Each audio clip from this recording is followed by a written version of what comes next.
Bonsoir à toutes et à tous, soyez les bienvenus sur Monaco Info. Je suis ravi de vous retrouver pour cette édition de milieu de semaine. La période estivale va arriver très vite. Il est temps pour les jeunes de la Principauté de penser, s'ils le souhaitent, à trouver un job d'été. Eh bien, la cellule Emploi Jeune vient de lancer un nouveau site internet pour faciliter les démarches. Nous serons avec Sandra Lefranc qui nous présentera ce site et nous ferons ensemble le point sur le type d'emploi proposé. Comme chaque année, des élèves attribuent le prix du coup de cœur des lycéens. 5 romans sont actuellement en compétition et les élèves ont pu rencontrer et discuter avec plusieurs de ces auteurs. En ce moment, le Grimaldi Forum accueille le Monaco Streaming Film Festival, une compétition destinée à promouvoir des documentaires, des séries et des films pour les découvrir dans l'avenir sur des plateformes de vidéo à la demande. Dans un reportage, vous découvrirez la femme de Tony Blair qui a produit un film en compétition dans ce festival et nous recevrons le réalisateur, lui aussi en compétition, Frédéric Cerulli. Il nous présentera le film En vol avec notamment Pascal Légitimus, Pierre Santoni ou encore Andrea Ferréol, une comédie familiale basée sur l'espoir et la réconciliation. Et enfin, nous irons à l'école de la Condamine où des membres de l'AMAO, l'association monégasque des athlètes olympiques, ont rencontré une classe de CM1 pour faire part notamment de leur expérience au JO et leur inculquer les valeurs de l'olympisme. Alors que les esprits des élèves de terminale sont dirigés vers l'obtention du bac, il faut en même temps avoir dans un coin de la tête l'après-baccalauréat. Et ça commence par exemple par un job d'été. Et pour faciliter les recherches, la cellule Emploi Jeune est à leur service avec, et depuis ce mercredi, un tout nouveau site internet. Avec nous pour en parler, Sandra Lefranc, bonsoir. Bonsoir Fabien. Vous venez de lancer le site Cellule Emploi Jeune. Quel est tout simplement son objectif? Que va-t-il apporter? Le site Cellule Emploi Jeune, en fait, c'est la continuité du site Études Alternance Monaco qui avait été lancé l'été précédent. On a souhaité ajouter plus de contenu et plus d'offres pour les jeunes de la Principauté. Donc l'idée, c'est de pouvoir proposer aux jeunes des moyens, un nouvel outil pour pouvoir postuler et candidater directement auprès des entreprises. Et pour l'instant, nous avons déjà une 50aine de partenaires sur le site. Mais comme le site est voué à perdurer, nous allons le faire vivre tout au long de l'année, ce nombre va forcément évoluer. D'un point de vue concret, qu'est-ce que l'on y trouve sur ce site? Quelle est sa pagination? On va y trouver à la fois tout ce qui est démarches et aides qui sont proposées par la cellule Emploi Jeune, mais aussi des offres de stage et d'alternance qui sont proposées aux étudiants. Et donc les jeunes pourront postuler directement et prendre contact avec l'entreprise. Vous êtes donc la responsable de la cellule Emploi Jeune. L'été va arriver très vite. Combien de jeunes de la Principauté font appel à vous pour ce que l'on appelle très souvent des jobs d'été? Chaque année, j'ai environ 200 jeunes qui souhaitent s'inscrire au service de l'emploi, enfin la cellule Emploi Jeune, pour justement bénéficier des offres d'emploi que nous recevons en lien avec la saison. Donc plus ou moins chaque année 200 étudiants. Et quel est selon vous l'intérêt de passer par la cellule Emploi Jeune pour trouver un emploi plutôt que d'aller démarcher directement? L'intérêt, c'est déjà de recevoir toutes les offres d'emploi qui sont proposées par les employeurs. Donc ça permet aux jeunes de ne pas louper d'offres d'emploi et surtout ça facilite sa recherche puisque l'employeur va recevoir le CV, il sait que ça vient de la cellule Emploi Jeune et donc il y a une attention particulière qui est amenée à ces candidatures. Quels sont les emplois recherchés par les jeunes, les secteurs demandés? Pour les emplois saisonniers, on n'a pas spécialement de secteurs qui sont demandés par les jeunes puisqu'ils savent que de toute façon, c'est forcément en lien avec le tourisme.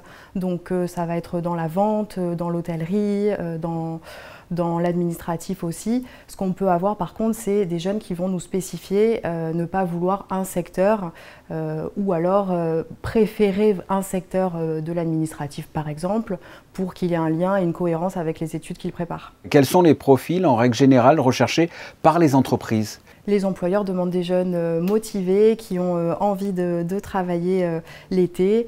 Ils n'ont pas de demande particulière dans la mesure où le jeune a envie de travailler. Il y a une évolution du type de job depuis le début de la crise sanitaire. Ça a changé ou c'est revenu à la normale? Non, il n'y a pas eu d'évolution dans le secteur de recherche. Par contre, c'est vrai qu'un jeune qui s'inscrit à la cellule Emploi Jeune va mettre un peu plus de temps à trouver un emploi par rapport à avant la crise. Mais en termes de secteur, non, on ne peut pas dire qu'il y ait eu un grand changement, surtout que les jeunes sont déjà plus ou moins orientés et insérés, donc leur choix d'emploi est déjà choisi. On l'a dit en début d'entretien, vous venez de sortir aujourd'hui ce site internet Cellule Emploi Jeune. Il faut taper une adresse en particulier ? Tout à fait, donc c'est celluleemploijeune.gouv.mc et donc nous invitons les employeurs à mettre leur page en ligne, donc à nous contacter, mais également tous les jeunes à aller se renseigner, à aller visiter le site pour pouvoir avoir accès à ce large catalogue. Sandra Lefranc, merci. Merci à vous Fabien. Restons dans le domaine de la jeunesse et parlons littérature avec le coup de cœur des lycéens. 5 romans sont actuellement en compétition. Les différents auteurs ont pu échanger avec les élèves au lycée FANB ce mercredi matin. Les explications de Vanessa Dessy sur des images d'Alexandra Marangoni. Créé en 2007 en collaboration avec la direction de l'Éducation nationale, de la jeunesse et des sports, le coup de cœur des lycéens récompense chaque année un premier roman. Ils font un premier tour d'horizon, ils font une première sélection, ils en gardent 4 ou 5, là on en a 5. Et ensuite tout ça est lu, relu, discuté, rencontre avec les auteurs aujourd'hui, consiste à partager en fait. Partager l'envie de la lecture, le plaisir de l'écriture, la découverte des romans, etc. Cette nouvelle étape aura permis aux élèves de rencontrer l'ensemble des auteurs sélectionnés. Ces derniers ont été invités en principauté afin d'être confrontés à leur jury. C'est une grande fierté, une grande joie d'être ici présente et surtout de rencontrer des lycéens. Je pense que c'est un livre qui se destine beaucoup aux jeunes, donc c'est vraiment une chance aussi d'être lu par des jeunes qui ne sont pas forcément de Paris d'ailleurs, donc c'est une chance aussi parce que c'est un univers qui est très... Le livre c'est très centré sur Paris et puis voilà, moi j'adore pouvoir échanger avec les jeunes avec leurs questions spontanées et voilà. Véritable projet pédagogique, cette action a pour but de sensibiliser les élèves au monde de l'édition et de la littérature contemporaine. C'est vrai que ça permet de découvrir des genres littéraires que je n'ai pas forcément l'habitude de lire. Du coup, j'ai trouvé que c'était vraiment super intéressant et c'est aussi une expérience qu'on a pour le futur. Et du coup, je suis très contente d'avoir participé à ce prix. J'ai appris beaucoup de choses d'eux parce que c'est une façon de vivre assez intéressante. Parce que si le roman ne marche pas, il faut qu'il fasse un autre métier à côté. C'est ce qu'on a vu avec l'autrice de L'Aube américaine d'ailleurs, elle est journaliste à côté. Ça me permettait premièrement aussi de découvrir de nouveaux auteurs, d'échanger avec eux. Et puis ça m'a plu, les romans m'ont plu. La cérémonie de remise des prix de la Fondation Prince-Pierre aura lieu le 11 octobre prochain en Principauté. À cette occasion, l'auteur retenu recevra de la Fondation Princesse Grace une dotation de 6 000 €. Après le Festival de Cannes qui s'est achevé ce week-end et avant le 61e Festival de télévision de Monte-Carlo qui débutera le 17 juin, un autre événement fait parler de lui depuis l'an passé, son nom, le Monaco Streaming Film Festival. Après le succès de sa première édition en 2021, il est de retour au Grimaldi Forum. Crescinda Tomel et Alexandra Marangoni étaient sur place, reportage. 4 jours d'avant-première, d'exposition et de conférences. Les leaders de l'industrie cinématographique, les réalisateurs et les producteurs se sont donc réunis au Grimaldi Forum pour mettre en valeur leur savoir-faire, leurs films et leurs séries diffusées sur les plateformes de streaming. La productrice du film The Rock Pill qui raconte une histoire de réconciliation dans les combats, le football et l'amitié de 3 garçons de confessions différentes dans la Jérusalem actuelle et novice dans le monde du cinéma, puisqu'il s'agit de l'épouse de Tony Blair. Sherry Blair, avocate internationale de renom et plus habituée au palais de justice qu'aux salles obscures, mais c'est avec beaucoup de pudeur et d'émotion qu'elle a présenté son film à l'occasion de ce festival. It's a complete new stage for me because I can assure you I really am not a filmmaker and I'm very much relying on the expertise of others for that, but I did it because I loved the story. Film is such a great medium for storytelling, and when we tell stories we also can communicate a message, and the message in this film is about friendship, it's about hope, it's about seeing that we have more in common with the other than we have not in common, and trying to find that common ground so that we can all move on as a community, as a world. Des projections gratuites de films, de séries et de courts-métrages présentant des spectacles multigenres, allant du film international aux séries de télé-réalité, en passant par les documentaires et l'animation, seront en accès libre et gratuit pour les spectateurs ayant réservé leur place. Le Monaco Streaming Film Festival se tiendra jusqu'à vendredi au Grimaldi Forum. Et pour parler davantage de cette manifestation cinématographique, le Monaco Streaming Film Festival, nous sommes avec un réalisateur en compétition, Frédéric Cerulli, bonsoir. Bonsoir. Vous êtes en pleine promo en ce moment avec votre film En vol, avec Pascal Légitimus, Pierre Santini, Andrea Ferréol et beaucoup d'autres acteurs. Avant de nous parler de votre film, parlez-nous de ce festival. Qu'est-ce que ça représente tout simplement pour vous d'y participer ? Eh bien, on sort du Festival de Cannes, on arrive au Festival du film à Monaco et je trouve que c'est toujours pour un réalisateur, c'est une reconnaissance. Voilà, on est entouré de professionnels, le film est projeté en ce moment même où je vous parle, donc dans la salle juste derrière. Donc c'est toujours quelque chose de très important, on fait des rencontres, il y a des connexions qui se passent et moi je trouve que c'est génial. Alors c'est un festival beaucoup plus intimiste que le Festival de Cannes, mais c'est encore plus intéressant. Et c'est original de participer à un festival consacré au streaming alors que votre film est en salle. Qu'est-ce qui vous intéressait dans ce festival ? Eh bien, je trouve qu'aujourd'hui, il n'y a rien à négliger. Voilà, le streaming, la salle, les plateformes. Je trouve qu'avant tout, c'est que le film soit vu. Voilà, on est sorti à peu près de 25 représentations dans la France, de En vol. Il est resté 5 semaines en exploitation. Il y a un public qui adhère à ce film. Les gens rient, les gens même pleurent. Et je trouve que voilà, il est fédérateur et c'est un film qui donne de l'espoir. Et c'est pour ça que je dis que c'est toujours super quand un film qui soit vu dans un festival comme celui de Monaco. Un mot sur l'histoire, sur le film En vol ? Eh bien un mot, c'est une famille qui travaille dans des pompes funèbres, qui se retrouve dans des gros problèmes financiers. Il va y avoir un événement inattendu qui va relancer, on va dire, l'affaire. Et c'est un film sur l'espoir, sur la réconciliation. C'est un film sur le pardon et la famille. Avec une très bonne critique en plus des spectateurs, j'ai vu. On sent que les spectateurs aiment le film. Pour un réalisateur, c'est un cadeau parce que voilà, on sort des projections. Souvent, moi, j'assiste aux projections du film, donc j'aime bien ressentir le public. Et c'est vrai que le public aime. Et je dis toujours que le public ne se trompe pas, donc c'est un vrai cadeau pour un réalisateur. La réalisation du film a été complexe d'ailleurs. Le tournage a démarré, je crois, avant la crise sanitaire, avant le confinement, et c'est terminé après le confinement, c'est ça ? Bien, le film a commencé exactement pendant la crise. Oui. On a dû stopper le tournage et on a arrêté pendant 3 mois. Et je trouve qu'il y avait encore plus de recul. Il y avait encore des choses qu'on a travaillé et retravaillé sur le scénario. Et du coup, ça nous a permis d'améliorer certaines choses. Et je dis même dans cette crise sanitaire qui est le Covid, ça nous a permis à tous de nous améliorer. Vous êtes un réalisateur de la région, le film d'ailleurs a été tourné dans la région, on se connaît depuis très longtemps, vous êtes également JRI pour France Télévisions. C'est complexe de mener à bout ces projets, de réaliser des films en ce moment ? C'est le 4e long métrage que je réalise et c'est toujours une nouvelle expérience. C'est-à-dire qu'il faut repartir à zéro, retrouver l'énergie, retrouver les bonnes personnes et surtout le financement. Et ça, c'est bien sûr le nerf de la guerre. Mais quand on est passionné, quand on a l'amour pour ce métier, eh bien, on évolue avec et on arrive toujours à trouver des solutions. Et surtout, bien s'entourer avec une bonne équipe qui croit au film. Et voilà, En vol aujourd'hui est le 4e et je trouve que c'est une ascension. Voilà, on sent qu'il y a une reconnaissance des professionnels, du public. Et le film plaît et ça pour nous c'est formidable. Et dans votre actu, j'ai vu que vous veniez de signer avec le réalisateur, comédien et ancien policier Olivier Marchal qui sera l'acteur principal de votre prochain film.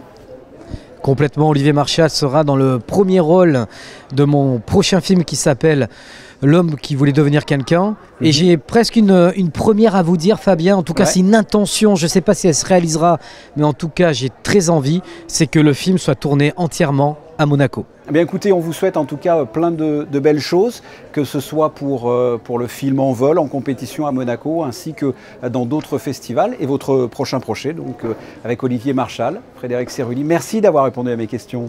Merci beaucoup à vous, Fabien. Nous retrouvons Julia Vial et un agenda culturel chargé, notamment avec les ballets de Monte-Carlo. Ils auront lieu du 3 au 5 juin au Grimaldi Forum. Bonsoir Julia. Bonsoir Fabien, bonsoir à toutes et à tous. Coppelia de Jean-Christophe Maillot nous projette dans un futur proche où deux jeunes amants découvrent l'amour charnel alors que leur société exige toujours plus de progrès, de sécurité et d'hygiène. Au moment où l'érotisme fait irruption dans leur vie, un être artificiel vient bousculer leur certitude et remettre en cause ce qu'ils croyaient savoir de l'amour. La mise en scène de cet être robotique vous transportera sans aucun doute dans un univers parallèle. 3 représentations de ce ballet sont donc prévues les 3, 4 et 5 juin prochains à la salle des Princes du Grimaldi Forum. L'Orchestre Philharmonique de Monte-Carlo sera mené à la baguette du 2 au 5 juin lors de la 5e édition du concours international de chef d'orchestre Evgeny Svetlanov. Le concours aura lieu à l'auditorium Régnier 3 Fabien et cette 5e édition est exceptionnelle en raison de la célébration du 20e anniversaire de la disparition du maestro Svetlanov. Le concours sera d'ailleurs retransmis sur de nombreuses chaînes télévisées internationales. 18 candidats se présenteront devant un jury présidé par le grand maestro Néhémie Jarvi. L'épreuve finale, dans laquelle il ne restera plus que 4 candidats, aura lieu le dimanche 5 juin. Elle sera ouverte au public avec la possibilité pour vous de voter et d'attribuer ainsi votre propre prix. Autre idée sortie avec le spectacle d'Hassan de Monaco. Rendez-vous pour le voir ou le revoir ce lundi 6 juin à 20h30 au Théâtre des Variétés. Cet humoriste plein d'autodérision se sert de ses origines et de tout ce qui l'entoure pour alimenter son spectacle rempli de finesse. Avec sa vie qu'il partage entre le bloc opératoire le jour, au centre hospitalier Princesse Grasse et la scène la nuit, Hassan de Monaco garantit une vraie bouffée d'oxygène à tous les spectateurs qui lui rendront visite. Cette soirée est d'ailleurs organisée au profit de l'association Jeunes J'écoute. Le samedi 11 juin à 20h aura lieu une soirée musicale toujours au Théâtre des Variétés qui s'intitule « Tout et son contraire c'est moi ». Interprété par Alex Luce. Doté d'une voix chaude et sensuelle, Alex Luce s'adonne à la chanson depuis l'âge de 18 ans. Des cours de chant lyrique lui ont permis d'acquérir les bases du métier et les techniques vocales qui s'y rattachent. C'est la variété française dans son ensemble qu'elle a choisi comme répertoire pour ses prestations. Le spectacle de cet artiste est au profit d'Écoute Cancer Réconfort. Cette association à but non lucratif aide, je vous le rappelle, les personnes atteintes d'un cancer à mieux supporter les effets secondaires de la maladie. Vous pouvez réserver vos places à partir de 20 € au 06 80 86 04 33. L'association a besoin de vos dons et fait appel à votre générosité pour financer leur action. Merci Julien, on vous retrouve dans quelques instants pour la suite de l'actualité en bref. Chaque année, en amont de la journée olympique qui aura lieu cette année le 23 juin, les membres de l'association monégasque des athlètes olympiques vont à la rencontre des plus jeunes pour faire part notamment de leur expérience au JO. Exemple avec cette rencontre organisée à l'école de la Condamine, le reportage d'Émilie Rousseau et d'Alexandra Marangoni. Ils ont vécu la compétition que tout sportif de haut niveau rêve de vivre un jour, les Jeux Olympiques. La sprinteuse Charlotte Afria, les bobeurs Rudy Rinaldi, Charles Oula et Jérémy Bottin ont porté haut les couleurs de Monaco au JO. À l'initiative de l'association monégasque des athlètes olympiques, ils sont venus partager cette belle aventure sportive et humaine avec une classe de CM1 de l'école de la Condamine. On avait commencé avant la crise du Covid. Ça a été arrêté, puis bon, là, on a pu reprendre grâce à l'éducation nationale.